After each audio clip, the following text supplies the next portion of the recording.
126 சங்கீதம் முதல் வசனம் இப்படி சொல்லுது, சீயோனின் சிறையிருப்பை கர்த்தர் திருப்பும் போது சொப்பனம் காண்கிறவர்கள் போல இருந்தோம்.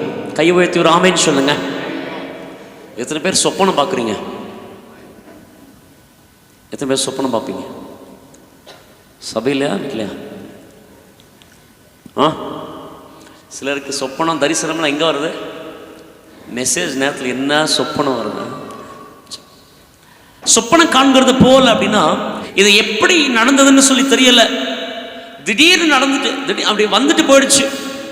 இது எப்படி நடந்ததுன்னு தெரியல. ஸ்தோத்திரம். இந்த காரியம் என் வாழ்க்கையில், இந்த அற்புதம், இந்த அதிசயம் எப்படி நடந்ததுன்னு தெரியல. ஸ்தோத்திரம். அப்படியே கனவு கண்டது போல இருக்குதுங்க. பரிசுத்த வார்த்தை சொல்லுகிறது, சீயோனுடைய சிறையிருப்பை ஆண்டவர் திருப்பும் போது வாழ்க்கை சொப்பனம் காண்றது போல இருக்குமா? அல்லேலூயா. ஸ்தோத்திரம். நீங்க சிறையிருப்புல இருக்கிறீங்க. சீயோன் தேவ ஜனம், சீயோன் தேவ நகரம், சீயோன் ஆண்டுடைய பிள்ளைகள். ஸ்தோத்திரம். ஆண்டுடைய இடம், ஆண்டுடைய நகரம். இப்போ சிறையிருப்புல இருக்கிறோம். நீங்க எந்த சிறையிருப்புல சிக்கி தவித்து கொண்டிருக்கிறீங்க? எந்த சிறையிருப்பு உன்னுடைய கதவை அடைத்து வைத்திருக்கிறது?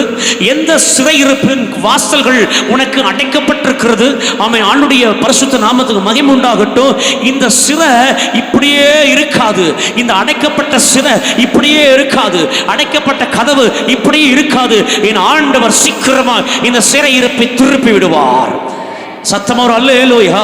ஆமென். நீங்க பார்த்து கொண்டிருக்கிற சிறை, ஐயோ நான் சிறைப்பட்டிருக்கிறது போல அனுபவமா இருக்கிறேனே ஆண்டவரே, இந்த வியாதியின் சிறை என்னை இறுக பிடித்திருக்கிறதே, இந்த நெருக்கடியின் சிறை என்னை இறுக பிடித்திருக்கிறதே, இந்த குழப்பத்தின் சிறை என்னை இறுக பிடித்திருக்கிறதே, ஓ ஆமென், இந்த தனிமையின் சிறை என்னை இறுக பிடித்திருக்கிறதேன்னு சொல்லி ஆமென், யாரெல்லாம் எப்பேற்பட்ட சிறையிருப்பை பார்த்து கொண்டிருக்கிறீர்களோ அந்த சிறையிருப்போடவே உன்னுடைய வாழ்க்கை முடிந்து விடாது.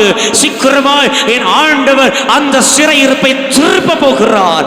அந்த சிறையிருப்பை திருப்பும் போது ஆமென், நீங்க சொல்லுவீங்க, இது எப்படி நடந்ததுன்னு தெரியலையே, ஆமென், இது எப்படி நடந்ததுன்னு தெரியலையே, ஆமென் ஆமென், சொப்பனம் கண்டது போல, ஏதோ கனவு பார்த்தது போல இருந்தது, எனக்காக என் தேவன் என்னுடைய சிறையிருப்பை திருப்பினார்னு சொல்லி ஆண்டுடைய நாமத்துக்கு மகிமை கொடுக்கிற நாட்கள் சமீபமாய் வரப்போகுது. அல்லேலூயா. ஸ்தோத்திரம். யாரோ சிறையில் இருக்க விரும்புவதில்லை. யாரும் சிறையிருப்புக்குள்ளேயே இருக்க விரும்புறதில்லை. யாரும் சிறைக்குள்ளேயே இருக்க விரும்புறதில்லை. எப்படியாவது இருந்து வெளியே வரணும். ஸ்தோத்திரம். கடன்ல இருக்கீங்கன்னு சொன்னா சொல்லுவீங்க, எப்படியாவது இந்த கடன்ல இருந்து வெளியே வரணும் பிரதர். ஸ்தோத்திரம். வியாதியில இருந்தீங்கன்னா சொல்லுவாங்க, எப்படியாவது இந்த வியாதியிலிருந்து வெளியே வந்துடணும் டாக்டர். நிறைய நேரத்தில் நம்மளுடைய வாழ்க்கையில் ஏற்படுகிற இந்த சிறை, ஸ்தோத்திரம், இந்த தனிமை, எப்படியாவது இதிலிருந்து வெளியே வரணும்னு சொல்லி பிரயாசப்படுகிறோம், முயற்சி செய்றீங்க. ஆனால் சிறையிருப்பிலிருந்து வெளியே வரணும்னு சொன்னா கர்த்தர் எனக்கு கதவை திறக்கணும். அல்லேலூயா. என்னுடைய முயற்சினால என்னுடைய சிறையிருப்பு மாறாது. எத்தனை பேருக்கு புரியுது? என்னுடைய பிரயாசத்தினால என்னுடைய சிறையிருப்பு மாறாது. நீங்கள் எந்தெந்த சிறையில் வேணாலும் இருக்கலாம். நீங்கள் எப்பேற்பட்ட சிறையிருப்பில் வேணாலும் தங்கியிருக்கலாம். உங்களுடைய பிரயாசத்திலையோ உங்களுடைய முயற்சியிலையோ வெளியே வரணும்னு சொல்லி யோசிக்காதீங்க. உங்களால் வெளியே வர முடியாது. என் தேவன் மாத்திரமே சிறையிருப்பை திருப்புகிறவர். என் தேவன் மாத்திரமே சிறையிருப்பின் கதவை உடைக்கிறவர். என் தேவன் மாத்திரமே சிறையிருப்பின் தாழ்பாள்களை முறித்து போடுகிறவர். ஹல்லேலூயா. அவர் திருப்பும் போது, எனக்காக கதவை திறக்கும் போது நான் சொல்லுவேன், இது எப்படி நடந்ததுன்னு தெரியலையே, ஓ ஏதோ கனவு கண்டது போல இருந்ததுங்க இந்த அற்புதம். ஆண்டவர் எனக்கு கிருபை செஞ்சார். அல்லேலூயா. சரி, சீயோன் தேவநகரம், சீயோன் தேவன் உலாவுகிற இடம், சீயோனின் ஜனங்கள் தேவனுடைய ஜனங்கள். எப்பா தேவனுடைய ஜனங்களுக்கு ஏன் சிறை? தேவனுடைய ஜனங்களுக்கு எதுக்கு சிறை? தேவனுடைய ஜனம் தான், தேவனுடைய நகரம் தான், ஏன் சிறையிருப்புக்குள்ள போச்சு? சிறையிருப்புக்குள்ள போனா, நல்ல கவனிங்க, சிறையிருப்புக்குள்ள போனா சோத்திரம் அவனுடைய சுதந்திரம் முறிக்கப்படுகிறதுன்னு அர்த்தம். சிறையிருப்புக்குள்ள போனா அவனுடைய நம்பிக்கை முறிக்கப்படுகிறதுன்னு அர்த்தம். சிறையிருப்புக்குள்ள போனா சோத்திரம் அவனுடைய ஆசீர்வாதம் தடைப்படுதுன்னு அர்த்தம். சிறையிருப்புக்குள்ள போனா அவனுடைய வாழ்க்கையில சந்தோஷம் கெடுதுன்னு அர்த்தம். சிறையிருப்புக்குள்ள போனா அவன் வாழ்க்கையில சமாதானம் துண்டாடப்படுகிறதுன்னு அர்த்தம். எத்தனை பேருக்கு புரியுது? இப்ப சிறையிருப்புக்குள்ள ஏன்பா சீயோன் போச்சு? தேவநகரம் ஏன் சிறையிருப்புக்குள்ள போய் மாட்டிக்கிச்சு? தேவ ஜனம் ஏன் சிறையிருப்புக்குள்ள போய் மாட்டிக்கிச்சு? சீயோனுடைய சிறையிருப்பை கர்த்தர் திருப்புவாரு, சந்தோஷம். அது திருப்பும் போது அப்படியே கனவு கண்டது போல சந்தோஷப்படுவோம், ரொம்ப நல்லது. ஆனா ஏன் சிறையிருப்பு என் வாழ்க்கையில? இந்த சீயோனுக்கு ஏன் சிறையிருப்பு வந்துச்சுன்னா, இந்த சீயோன் அந்த சீயோனுடைய ராஜாவை மறந்ததுனால சிறையிருப்பு வந்துச்சு. புரிஞ்சவங்க ஒரு ஆமேன்னு சொல்லுங்க. சிறையிருப்பை திருப்பான்னு சொல்லும் போது ஆமேன் அல்லேலூயா சொன்னீங்க. ஏன் சிறையிருப்புன்னு சொன்னா அப்படியே அமைதியா அப்படியா அப்படி ஏன் சிறையிருப்பு? ஏன் தேவ நகரம் தானே, தேவ ஜனம் தானே, தேவ பிள்ளைகள் தானே, அவங்களுக்கு ஏன்பா சிறை? அவன் மேல ஏன் எதிரி ஆளுகை செய்யறான்? அவன் மேல ஏன் சத்ரு ஆளுகை செய்யறான்? அவனுக்கு விரோதமா ஏன் ஒரு செங்கோல் நீட்டப்படுது? அவனுக்கு விரோதமா ஏன் பட்டய நீட்டப்படுது? அவனுக்கு விரோதமா ஏன் சிறை கதவுகள் திறக்கப்படுது? அவனுக்கு விரோதமா ஏன் ஜனங்கள் எழும்பி நிற்கிறாங்க? ஏன் சிறை? ஏன் இந்த சீயோனுக்கு சிறைனா, இந்த சீயோன் அந்த சீயோனுடைய ராஜாவை மறந்ததுனால, இந்த சீயோன் அந்த சீயோனுடைய ராஜாவுடைய பிரமாணங்களை மறந்ததுனால, இந்த சீயோன் அந்த சீயோனுடைய மகாராஜாவாகிய அவருடைய வார்த்தைகளை மறந்ததுனால, கட்டளைகளை கற்பனைகளை மறந்ததுனால, சோதரம் இந்த சீயோன் சிறையாக விற்கப்பட்டது. நம்ம யோசிக்கணும். நான் தேவ ஜனம் தான், நான் தேவ பிள்ளை தான், நான் தேவ மனுஷன் தான், தேவனுடைய மனுஷி தான், நான் ஆண்டவரை ஆராதிக்கிறவங்க தான், நான் ஆண்டவரை தொழுது கொள்றவங்க தான், சபைக்கு போறவங்க தான், பைபிளை தூக்கி இருக்கிறவங்க தான் சொத்துறோம். ஆனால் ஏன் எனக்கு சிறை? ஏன் வாழ்க்கையில் ஏதோ ஒரு சிறையிருப்பின் அனுபவம், ஏதோ பிடிச்சு வச்சிருக்கிறது போல சூழ்நிலை, ஏதோ அடைச்சு வச்சிருக்கிறது போல சூழ்நிலை? ஏன்? ஒருவேளை என்னுடைய ராஜாவை நான் மறந்திருக்கலாம். ஒருவேளை என்னுடைய ராஜாவுடைய வார்த்தைகளை நான் மறந்திருக்கலாம். கவனிங்க, கவனிங்க. ஆண்டவருடைய வார்த்தைகளை மறந்ததுனால, ஆண்டவருடைய கட்டளைகளுக்கு கீழ்ப்படியாததுனால, ஆண்டவரை விட்டு தூரம் போனதுனால, ஆண்டவர் இவர்களை சிறையிருப்புக்கு உள்ள அனுப்புறார்.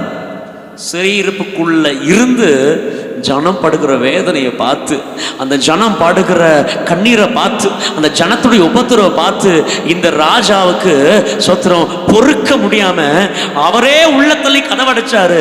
அங்க படுகிற வேதனையை பார்த்து, அங்க படுகிற உபத்திரவத்தை பார்த்து இந்த ராஜாவால பொறுக்க முடியாததுனால அவரே போய் கதவை திறந்து விடுகிறார். கையெழுத்து அல்ல இல்லையா சொல்லுங்க.